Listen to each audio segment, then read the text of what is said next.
prix de la terre. Lors des débats sur l'agriculture, on entend souvent parler d'Europe. Certains peuvent s'interroger pourquoi l'Union européenne est si importante pour le secteur agricole. Il faut rappeler qu'à l'origine de la création de la communauté européenne au début des années 60, c'est dans les domaines de l'énergie et de l'agriculture que les pays se sont rassemblés pour ne pas dépendre d'autres continents et d'autres pays. Puis l'Europe s'est élargie à 9, à 15, à 24 et aujourd'hui nous sommes 27 pays membres.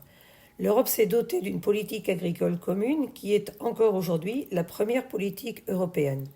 C'est aujourd'hui 38% du budget européen qui est consacré à l'agriculture, l'organisation des filières pour fournir l'alimentation et assurer la vitalité des zones rurales. L'Europe compte 11 millions d'agriculteurs qui nourrissent 480 millions d'Européens et contribuent ainsi à l'équilibre alimentaire mondial puisque nos produits sont attendus dans de nombreux pays. Le défi européen aujourd'hui est de concilier le maintien d'une production agricole durable et les transitions écologiques et climatiques attendues. Il ne s'agit pas d'opposer, mais d'articuler ces deux objectifs avec réalisme. La présidente de la Commission a lancé un dialogue stratégique pour l'avenir de l'agriculture pour sortir des oppositions.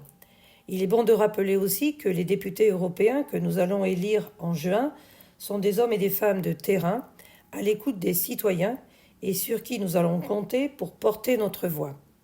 Avec la guerre aux portes de l'Europe, la dépendance énergétique de notre continent et la dépendance alimentaire ailleurs, les méfaits des accidents climatiques sur les récoltes, nous devons plus que jamais raisonner en Européens.